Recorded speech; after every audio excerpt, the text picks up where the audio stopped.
They're talking about the Streetcar and Beyond 10th anniversary. This season will highlight Tennessee Williams' world-famous playwright, A Streetcar Named Desire, in the coming weeks. Two of the stars of the show join us this morning. Going to do it. Issa Venere, excuse me. She plays Stella, and Eric White, he plays Mitch. Eric Dean White by union standards. We appreciate both of you guys being here this morning. How you been? Good. Thank you for having us. We are glad to have you guys because it's Tennessee Williams. So why is there a Tennessee Williams Festival? Tennessee Williams spent a lot of his formative years here in St. Louis. He moved here, I think, when he was 7 and spent high school and college years here. Went to Wash U for a while, went to Mizzou for a while. And a lot of his time that he was spent here was UC and a lot of his plays and short stories and poetry. And he's buried here now, too. How did it get started? What was the reasoning behind this? Do you know? He was writing his entire life, pretty much. He actually went through a period where he believed if he didn't write what was coming straight from his heart, that he would go mad. And that led him to write almost obsessively. Why does St. Louis still embrace a playwright that wrote plays primarily from the 40s to the 60s? To now we're recognizing it still now.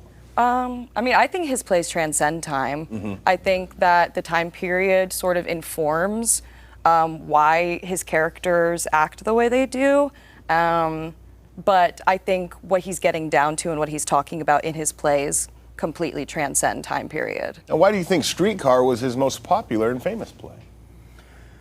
It's considered probably one of the greatest plays of the 20th century. I mean, it's great. It's a tragedy. And, you know, there's a guy named Marlon Brando that played Stanley Kowalski, and everybody really remembers his Stella screaming from the play and from the movie.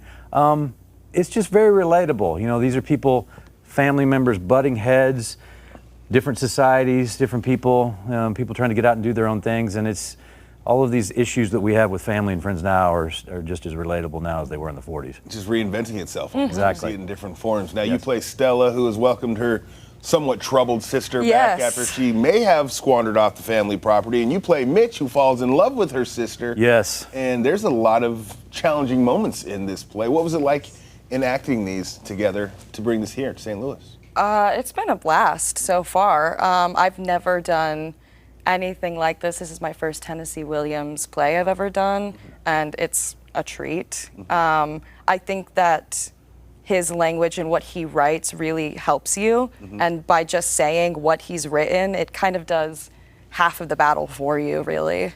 And we talked about, as we wrap up, some of those things that we're dealing with in society right now. I've never met Mitch, I've never met Marlon Brando or any of those guys, but you seem like you play a pretty good role. What was it like playing him?